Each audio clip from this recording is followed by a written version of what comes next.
The Conservative Party is accusing the Liberals of attempting to bring American-style politics to Canada. Liberal operatives reportedly planted buttons with divisive messages at a Conservative conference in Ottawa last week. But the campaign trick seems to have backfired. CBC's Kate McKenna broke the story and has more. So last week I covered this conference, the Canada Strong and Free Networking Conference, and it's an annual event where Conservatives from across the country come and meet and talk about issues. And while I was there, I noticed a couple of buttons that I thought were strange. One said, "Stop the Steal," which is an apparent reference to the 2020 movement to overturn the U.S. election results. And the other had the name Jenny Byrne crossed out and replaced with Corey Teneycke. Byrne is the Conservative campaign manager, and Teneycke is a longtime Conservative strategist who has been critical of the ongoing election campaign.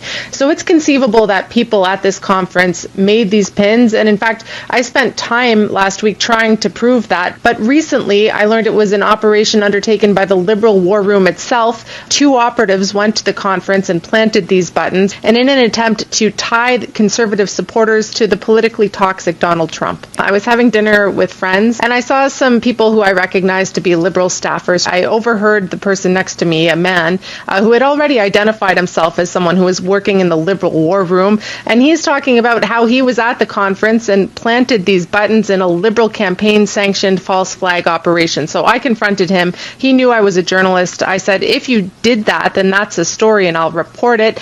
At first, he conceded that he had said that, but once I said it was going to be a story, he denied having said anything at all.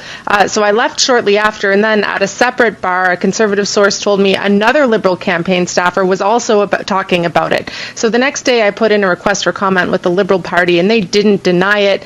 It's not unusual for political parties to play tricks like this during a campaign, but it is unusual to hear about it from them. That reporting is from CBC's Kate McKenna. What do you think of the fact that this actually happened? Like, what's your read on it? And what is your read on Mark Carney's response? Yeah, I mean, I don't think a thing like this actually moves votes. I think for Conservatives, though, it's just the sheer level of righteousness that the Liberal Party has when they talk about, the Conservatives bring in American-style politics, and the Conservatives spread misinformation or disinformation, and you see something like this happen, right?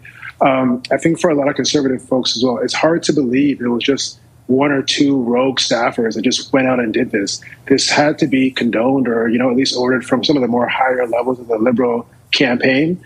And so I think, one, it points to the fact that how central comparing Pierre to Trump is to the Liberal campaign, the lengths they'll go to kind of make that true. But I think, two, for people who are following this story, I think that comparison, this diminishes the credibility when the Liberals actually say this, right? People who are watching this and understand this are understanding that maybe the Liberals are going, a bit over the edge, trying to make this comparison true because they understand how much people in Canadian actually despise or hate Trump right now.